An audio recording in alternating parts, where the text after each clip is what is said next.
I remember after the cyclone, uh, we stayed at Nightcliff High School, which is where everybody went who didn't have anything to put over their heads.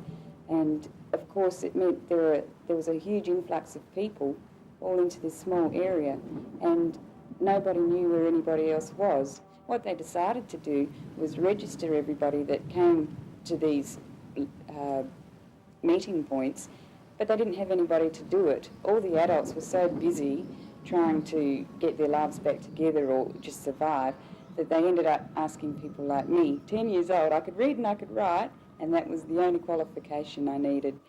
We actually had to say, hey, come over here, we need your name. I don't know what these people were thinking, all these people looking at this little girl sitting behind a desk with a piece of paper and a pen writing names down. I think they must have realised what it was all about, but the fact that it was left to a kid to do obviously showed how much work there was to do just to keep body and soul together in those few days after the cyclone. It got daylight about 6:30 and it had calmed down a fair bit by then. So we sort of ventured out and went upstairs, looked out the window, thinking, of course, like everyone obviously did, that, it had just cut a little path and we happened to be in it. And we were amazed to find that the whole of Darwin was just destroyed. And from Nightcliff we could see the travel lodge. That was just something you could never do before. The people across the other corner had only arrived on Christmas Eve from Melbourne, and they had swapped houses for the Christmas break, and they and their 14-year-old daughter we didn't even know they were there, and the house had completely blown away, and they'd sheltered in a ute under the house, under the floorboards, and my sons found them collecting some drinking water from the gutter in the street, and came and told us. And so for the next couple of days until they were evacuated, they came and ate at our place. We set up a barbecue plate and built a fire so that we could, cook our food there. We were really lucky because we had roof left on the bathroom and toilet, and we slept on the floor of the bathroom and toilet.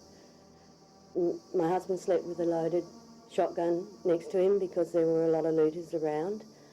And of course there wasn't any point in locking your doors when you have big holes in your walls. I wasn't around, I didn't see it myself, but you heard lots of rumours, and one of them was that they shot looters and all that sort of thing. But I was a little looter myself once, only once. We went down to the Nightcliff swimming pool, and it's an Olympic-sized swimming pool, and there was all sorts of stuff in there. There were beams, there were sheets of glass, there were bits of louvers. It was just filthy. It was full of dirt, all sorts of stuff. And I figured nobody was going to use it for a while. And what I do remember about it was that it used to have big freezers, big fridges, and inside those freezers and fridges were ice creams and lollies. And we were living at the Nightcliff High School with a whole bunch of other people, and the kids, there wasn't much there for the kids. The adults were doing their adult thing, worrying, basically, and also suffering withdrawal symptoms from cigarettes and, booze, and worrying about where the next meal was coming from. So I thought I'd do the right thing, and I broke into the little kitchen, or where the fridges were. That wasn't hard, it was just jumping over a bench. And I remember feeling I was so naughty, opening this fridge and taking Freddo frogs, those snakes and those raspberry lollies. I still remember what they were. And I took them back to the high school and felt like I was giving a gift to the world. All these lollies, stacks and stacks of them.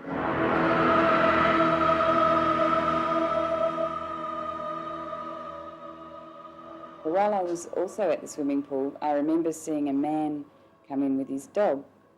And I thought, there's a man with his dog. And he started walking around the side of the pool, and I think he wanted a bath. But the swimming pool was, like I said, it had all sorts of things in it, and everything that it had in it could cut you.